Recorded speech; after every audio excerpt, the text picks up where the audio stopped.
من فوائد هايلورون اكس بعض الناس ممكن تتضايق. تاني عيب موجود في السيرم. يا حلوين، ازيكم؟ يا رب تكونوا بالف خير وانتوا بتشوفوا الفيديو ده دلوقتي. لو لسه ما اشتركتوش في القناه لحد دلوقتي اشتركوا من زرار سبسكرايب او اشتراك الاحمر اللي تحت الفيديو، وما تنسوش كمان تفعلوا جرس الاشعارات عشان يجيلكوا اشعار اول ما انزل اي فيديو جديد. الريفيو ده متاخر جدا، كان المفروض اعمله من شهر واكتر، فاعذروني على التاخير ده. النهارده بقى هنتكلم عن سيروم الهايلورونيك اسيد الاشهر في الفتره الاخيره، وهو سيروم هايلورون اكسبرت من لوريال بنسبه 1.5%. وزي ما احنا متعودين في الريفيو بتاعنا بنتكلم عن كل حاجه تخص البرودكت بالتفصيل، مكونات المنتج والسعر والحجم والمميزات والعيوب، وينفع لمين وما ينفعش لمين، وتجربتي انا الشخصيه وكل حاجه. فلو مهتمين تعرفوا كل ده بليز كملوا الفيديو للاخر.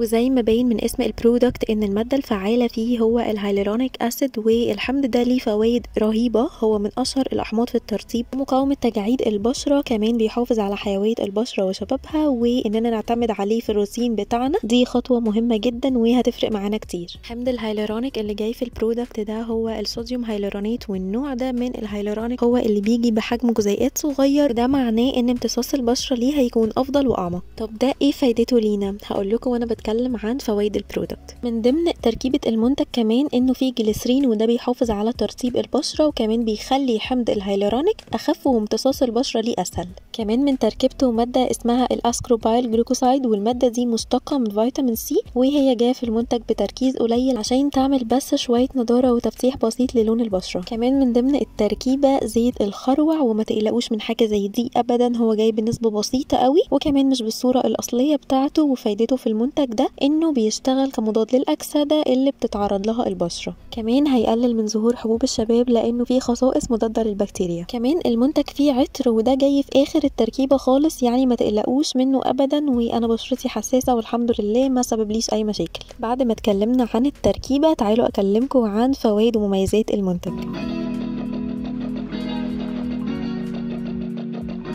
من فوائد هايلورون اكسبرت انه بيحتوي على حمض الهايلورونيك النقي بنسبة 1.5%، ودي نسبة كويسة جدا، وده مهمته انه بيجذب المية وبيحتفظ بيها داخل الجلد، وده بيخلي البشرة فيها نضارة ونعومة وشكلها اصغر. كمان لانه هو مرطب عميق وبيوصل لداخل الجلد، فهو بيأخر تكون الخطوط الرفيعة اللي ممكن تحصل بسبب التقدم في العمر او اننا ما نهتمش ببشرتنا بشكل صحيح.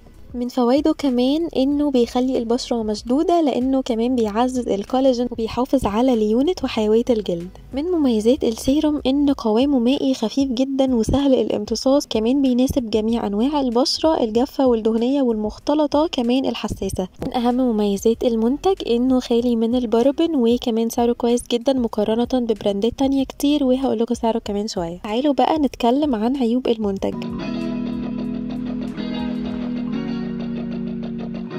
اول حاجه السيروم محتاج مرطب بعده على طول، ضروري. ولو جينا نفكر شويه يا جماعه هنلاقي ان اي سيروم هايلورونيك اسيد محتاجين ان احنا نرطب بعده على طول، وده لان الهايلورونيك اسيد واللي قلته من شويه انه هيحبس الترطيب داخل البشره، فطبيعي هيحصل شوية جفاف على سطح الجلد، فلازم مرطب. والمرطب نحطه امتى؟ بعد ما البشرة تمتص السيروم على طول، وتحسي انه خلاص مفيش اي سيروم على سطح الجلد، بتبتدي تحطي الكريم المرطب المناسب لنوع بشرتك. وبالنسبة المرطبات للبشرة الدهنية اتكلمت قبل كده عن كذا مرطب كويسين جدا، منهم بيبانسين، واتكلمت كمان عن فيتشي، وكمان عن سيرافي. هسيب لكم لينكات الريفيوز دي في الديسكريبشن تحت الفيديو على طول. تاني عيب موجود في السيروم وهو ان حجمه مش كبير، هو 30 مللي بس. وتالت عيب ان السيروم فيه عطر وهو مش قوي زي ما انا قلت، بس بعض الناس ممكن تتضايق منه. انا بالنسبه لي ما اتضايقتش خالص وما سببليش اي تحسس زي ما قلت لكم. في عيب بقى، وده اكبر عيب او مشكله بالنسبه لي في البرودكت ده، وهقول لكم عليها وانا بقول لكم تجربتي الشخصيه. سعره دلوقتي في الصيدليات في الوقت الحالي وانا بسجل الفيديو ده، هحط لكم السعر على الشاشه، وموجود على نون بالسعر ده يا جماعه. وانا عندي 3 برومو كودز، لو استخدمتوا اي برومو كود منهم وانتوا بتطلبوا هيجيلكوا خصم اضافي 10%. تعالوا بقى اقول لكم طريقه استخدام السيروم، وبعدين هقول لكم تجربتي الشخصيه.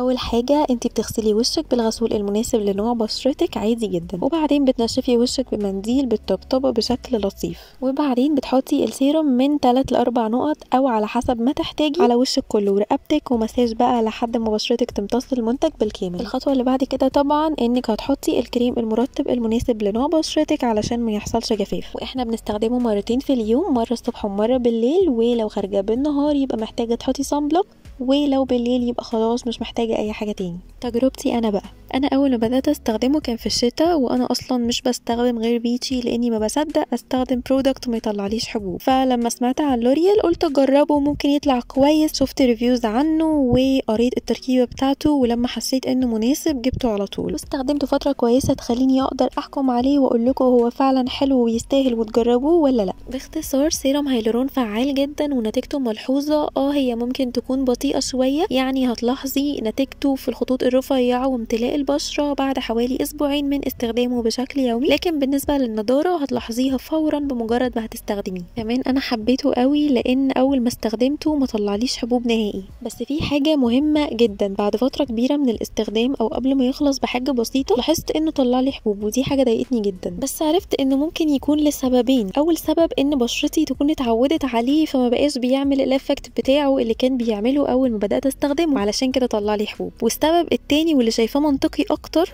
واللي شايفاه عيب كمان بالنسبه لي لما قلت لكم من شويه وانا بتكلم عن عيوب المنتج، انه للاسف بيجي دروبر مش بامب زي فيتشي، فده بيخلينا كل شويه نفتح العبوه وبالتالي بيدخل للمنتج هواء بكل سهوله، وبكل سهوله برده، ومع دخول الهواء ليه كل شويه ده مش هيخليه بنفس تاثيره زي بدايه ما استخدمناه. في المجمل انا بصراحه حبيت المنتج، بس لولا الباكج بتاعته كان هيبقى بيرفكت. بتمنى تتعدل في المستقبل ويعملوها بامب. المهم لو اي حد منكم جربه يقولي في الكومنتات تجربته كانت ايه، حلوه ولا وحشه، وعجبكم ولا لا، وهتكرروه تاني ولا لا. ولو ما جربتيهوش قبل كده وبتشوفي ريفيوز علشان تكرري هتجيبيه ولا لا، ما تنسيش تكتبي لي في الكومنتات الفيديو ده فاتك بنسبه كام في المية، علشان دي حاجه هتفرق معايا جدا. عايزه افكركم تاني بالبرومو كودز بتاعتي اللي هتديلكوا خصم اضافي 10% لو اشتريتوا اي حاجه من نون واستخدمتوا اي برومو كود منهم. وبس كده، يا رب اكون قدرت افيدكم وما كنتش طولت عليكم في الفيديو ده. لو استفدتوا بليز ما تنسوش تعملوا سبسكرايب للقناه ولايك للفيديو ده، وكمان شير مع صحابكم. كمان ما تنسوش تفعلوا جرس الاشعارات عشان يوصلكوا اشعار اول ما انزل اي فيديو جديد. ولو عندكم اي سؤال ما تنسوش تكتبوا لي في الكومنتات، انا برد على كل الاسئله. ولو عايزيني اعمل ريفيو عن برودكت معين اكتبوا لي برده في الكومنتات وهعمل ريفيو عنه في اقرب وقت. وبس كده، باي باي.